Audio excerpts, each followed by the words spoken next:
श्रीमद् भागवत साप्ताहिक कथा के खष्टम अध्याय का खष्टम स्कंध का द्वितीय अध्याय विष्णु भगवान के दूतों द्वारा भगवत धर्म निरूपण और अजामिल का परम धाम गमन। सुखदेव जी कहते हैं, हे राजन, एवं ते भगवतम यमदूताभिभाषितम उपाधर्मं तानि राजान प्रत्यानुको विदात। भगवान के नीति निपुण धर्मज्ञ पार्षदों के यमदूतों का अभिप्राय जान करके उसने कहा, ठीक है, इसने पाप किया है, परंतु इसने मरते समय नारायण शब्द का उच्चारण किया है, इस कारण इसके समस्त पाप जल गए हैं। तुम लोग अजामिल के यमलोक मत ले जाओ, अभी इसकी आयु के 12 वर्ष शेष हैं। एतेनेवं होनिष्यं कृतं अस्यानिकृतं यदा नारायणेति जगात चक्षुर्रक्षस्कम्। इसके अंतिम समय में भगवान के 4 अक्षर वाले नारायण शब्द का उच्चारण किया है। नारायण आय यहाँ पर अय गतो धातु से आय शब्द बना है।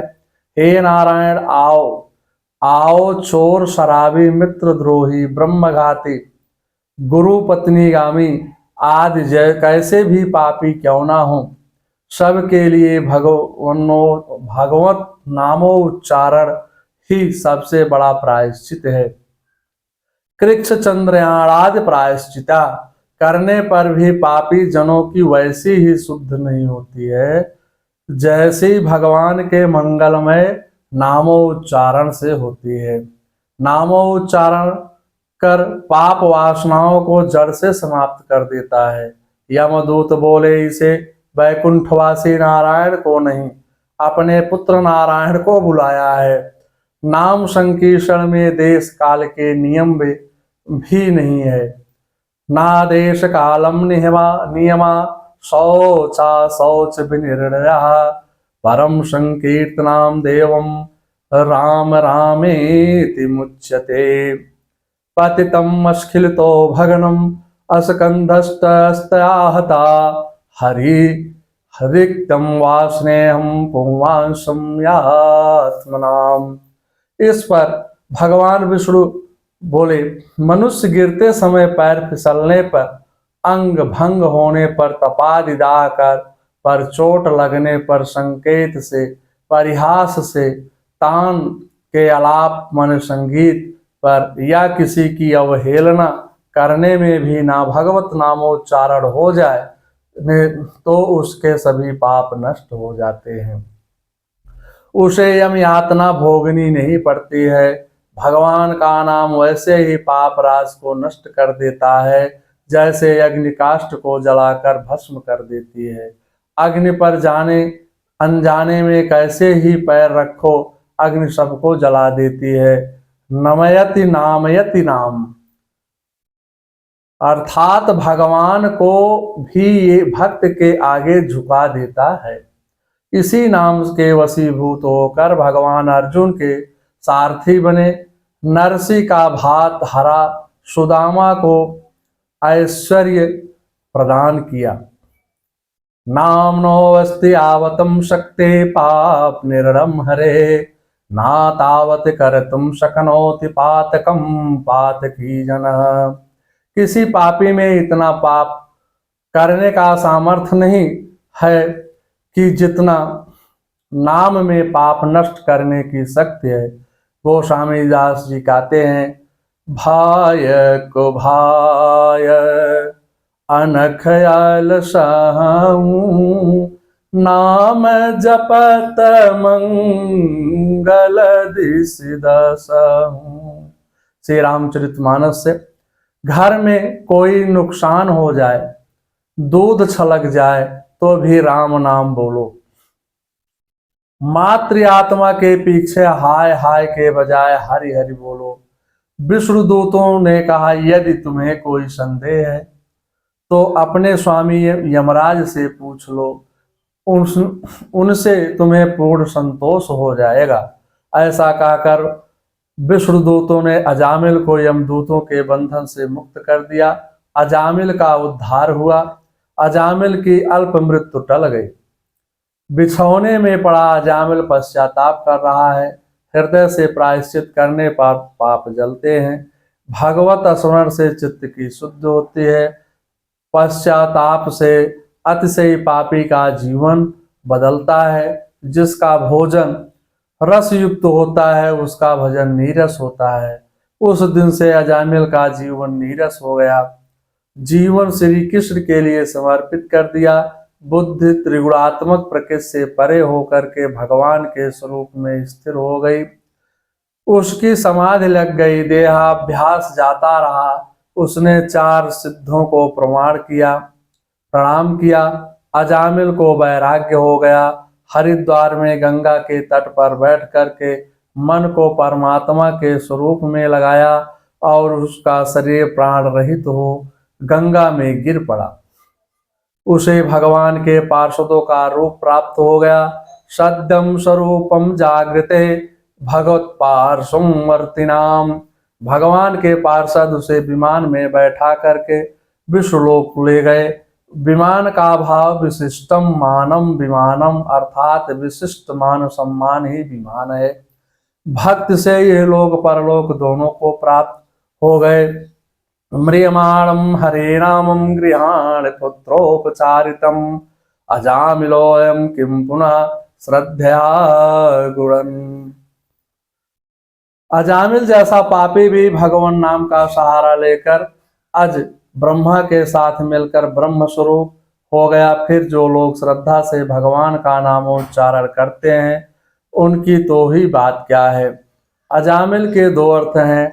अजा माया में मिला हुआ जीव। दूसरा अर्थ है ब्रह्मरूप हुआ जीव, अर्थात ईश्वर ब्रह्मा में विलीन हुआ जीव ही अजामिल है। अजामिल वैकुंठ में जाते समय सबको उपदेश दे गया कि नाम जप से ही जीव का उद्धार हो सकता है, अन्य किसी से नहीं हो सकता है। श्रीमद् भागवत साप्ताहिक कथा के षष्ठम स्कंद का 2 दिन की कथा का 2रा अध्याय समाप्त हुआ। अथ 3 अध्याय यमराज और यमदूतों का संवाद। परीक्षित ने पूछा, हे प्रभु, संपूर्ण जगत धर्मराज के वशीभूत है। उन्होंने विष्णु भगवान के पार्षदों द्वारा यमदूतों का अपमान होने पर क्या कहा, कृपया बताएं। सुखदेव जी ने कहा, विष्णुदूतों के पराजित यमदूतों ने अपनी स्वामी यमराज से पूछा, हे प्रभु, जीवलोकों में जीवों के कर्मों का फल देने वाले शासक संसार में कितने हैं? हम तो आज तक आपको ही जीवों को दंड देने का शासक समझते थे। क्या आपसे भी बड़े कोई शासक हैं जो दंड विधान करते हैं? यमदूतों ने अजामिल का सारा वृत्तांत सुनाया। यमदूतों ने कहा, हे प्रभु, पापी अजामिल के मुख में नारायण शब्द निकलते ही 4 सिद्ध आकर के पहुंच गए। उन्होंने हमें अजामिल को लाते समय डांट कर भगा दिया। आपके आदेश की अवहेलना की। आप कृपा करके इसका रहस्य बताएं। यमराज जी बोले, परो मदन्यो जगत्यस्त्रुस्य ओतम प्रोतम वटवद्यत विश्वम यंद सत्यो स्थितम जन्ममाशा यस्योदत्त यस्य वसे चलोका। हे भगवान का ध्यान करके यमराज ने कहा, हे दूतों, संपूर्ण जगत के स्वामी भगवान नारायण ही है। हम सब उन्हीं की आज्ञा का पालन करते हैं। उनके यथार्थ रूप से कोई नहीं जानता है। जीव के कर्म के निर्णय में ही अकेला नहीं हूँ। धर्म के शंभु, नारद, सनकादिक, शिव जी, कपिल, मनु जी, प्रहलाद, जनक, भीष्म, बल, सुखदेव जी ये 12 हैं। वही श्रेष्ठ धर्म है जिसमें भगवान की निश्चल भक्ति हो। यमराज ने अपने दूतों से उसके कान में कहा जा जहाँ भगवान के भक्त कथा में सत्संग में रहते हों, उनके पास कभी मत जाना। मेरे दंड का विधान धर्म में विमुख प्राणियों के लिए ही है। मैं भगवत भक्तों को दंड नहीं देता। मेरे समीप जिन पुरुषों को लाना है उनको मैं बताता हूँ, उसे ध्यान से सुनो। जिह्वाना भक्तिम भगवत गुणानामधेयम चेतांसनाय स्मरत तच्च बिंदवम कृष्णाय नो नमत यक्षरेकदायपे तन्वानवध्यो किश कृतम विष्णु कृत्यान। जिनकी जीवा कभी भगवत नाम नहीं लेती है, जिनका चित्त भगवान के चरणावृंद में नहीं लगता है, जो जीव कभी भगवान को नमन नहीं करते हैं, जो भगवान का पूजन नहीं करते हैं, उन पापी पुरुषों को पीटते हुए मेरे समीप लाओ तथा धर्म एवं कर्म स्वभाव से भ्रष्ट जीवों को मेरे पास लाओ। यमराज सुखदेव जी कहते हैं, यमराज ने भगवान का ध्यान कर यमदूतों की ओर से क्षमा याचना की। हे प्रभु, आपको बारंबार प्रणाम हो। सुखदेव जी कहते हैं, हे राजन, भगवत भक्त से भगवान की कथा श्रवण कीर्तन से जैसे ही आत्मा की शुद्धि होती है, वैसे ही अन्य प्रायश्चितों से नहीं हो सकती है। श्रीमद् भागवत साप्ताहिक कथा के द्वितीय दिन की कथा में खष्टम स्कंद का छठे स्कंद का द्वितीय दिन की कथा में खष्टम स्कंद का तीसरा अध्याय समाप्त होता है।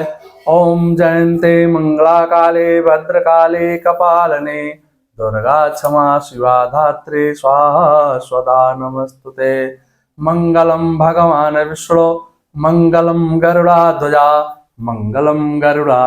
मंगलम पुंडरीकाक्षाय। ओम श्री नमो भगवते वासुदेव, ओम नमो भगवते वासुदेवाय नमः। श्री कृष्ण गोविंदाय नमो नमः।